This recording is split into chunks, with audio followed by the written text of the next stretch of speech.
Yeah, his signature on the General Appropriations Act is the best evidence against him.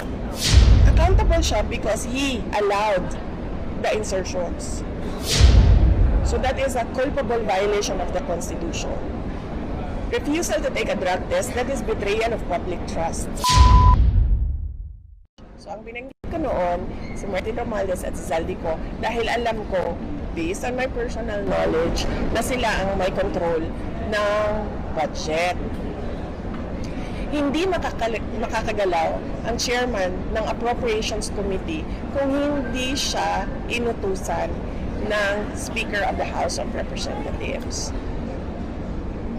So yun yung part nilang dalawa, di ba? Yung lahat ng pagtago ng mga pag-insert. Insertion ang tawag nila, no? Pag-insert